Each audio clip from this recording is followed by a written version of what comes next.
સરદાર સન્માન યાત્રા પહોંચી ગાંધીનગર। મુખ્યમંત્રી ભૂપેન્દ્ર પટેલે યાત્રાનું સ્વાગત કર્યું છે। બારડોલીથી સોમનાથ સુધીની સરદાર સન્માન યાત્રાનું આયોજન કરવામાં આવ્યું। સરદાર પટેલની 150મી જન્મજયંતિ નિમિત્તે વિશેષ આયોજન કરાયું। આ કાર્યક્રમમાં ભાજપ સાંસદ હસમુખ પટેલ, નરહરી અમીન હાજર રહ્યા। મંત્રી રાઘવજી પટેલ પણ યાત્રાના સન્માન સમયે હાજર રહ્યા। ભાજપ અને કોંગ્રેસના આગેવાનો હાજર રહ્યા।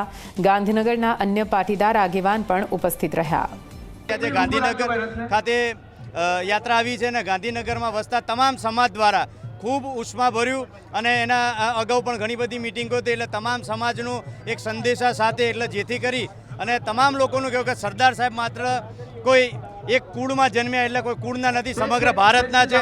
એટલે એકતા, અખંડિતતા અને એમના આદર્શ, એમના મૂલ્યો સમગ્ર જનતા સુધી પહોંચે એવા એક પ્રયાસ સાથે એકતા યાત્રાનું આયોજન કર્યું હતું। અને આજ રોજ ગુજરાત રાજ્યના મુખ્યમંત્રી, માન્ય રાજ્યસભાના સાંસદશ્રીઓ, મંત્રીશ્રીઓ, તમામ લોકો, તમામ પાર્ટીના, તમામ જાતિ ધર્મના લોકો, તમામ લોકોએ આજે એકતા યાત્રાનું સ્વાગત કર્યું છે।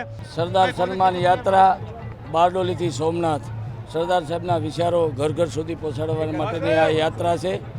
સરદાર સાહેબના સપનાનું ભારત, એક ભારત શ્રેષ્ઠ ભારત, અને સરદાર સાહેબની 150મી જન્મજયંતિ આવી રહી હોય ત્યારે હરેક દેશવાસીઓને નમ્ર અપીલ છે કે સરદાર સાહેબને ધામધૂમથી એની 150મી જન્મજયંતિ ઉજવી અને સરદાર સાહેબને સાચી શ્રદ્ધાંજલિ આપીએ। જય સરદાર।